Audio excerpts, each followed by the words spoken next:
వరలక్ష్మి వ్రతం సందర్భంగా అమ్మవారికి ఎంతో భక్తి శ్రద్ధలతో బెల్లం పొంగలి నేను తయారు చేస్తున్నాను.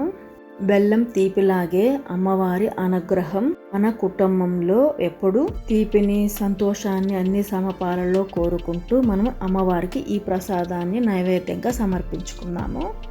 ఇప్పుడు బెల్లం పొంగలి కోసం మనం ఒక బౌల్ తీసుకున్నాము. ఈ బౌల్లో అయితే మనం ఒక కప్పు అయితే దొడ్డు బియ్యం తీసుకున్నామండి. కొంచెం లావుగా ఉన్న బియ్యము.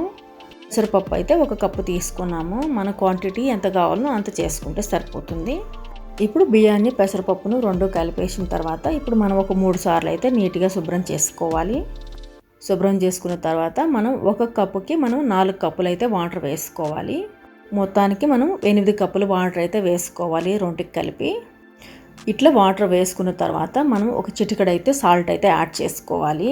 ఇప్పుడు ఒక్కసారి మనము కలిపేసుకొని ఒక హాఫ్ అన్ అవర్ నానబెట్టేసుకొని ఇప్పుడు స్టవ్ మీద పెట్టేసుకోవాలి. మనకు ఎంత బాగా నానితే అంత మృదువుగా బాగా వస్తుంది బెల్లం పొంగలి. ఇప్పుడు మనం స్టవ్ మీద పెట్టుకున్న తర్వాత మీడియం ఫ్లేమ్లో మనము పెట్టుకొని అప్పుడప్పుడు కలుపుకుంటూ మనం ఇలా తయారు చేసుకోవాలి.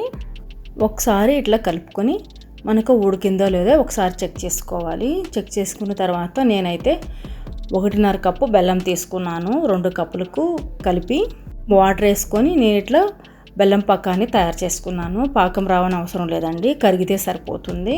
ఎక్కువ తీపి కావాలనుకున్న వాళ్ళు 2 కప్పుల వరకు వేసుకోవచ్చు.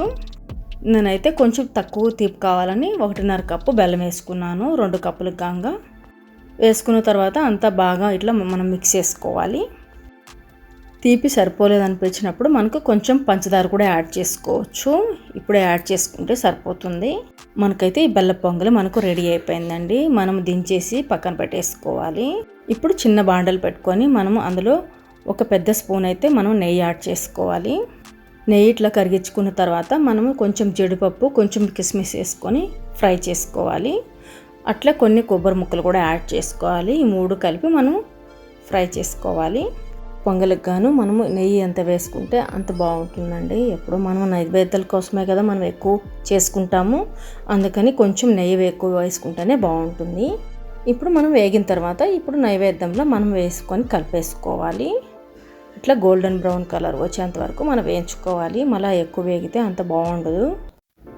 ఇప్పుడు ఒకసారి మనం నైవేద్యంలో వేసేసుకున్నాము.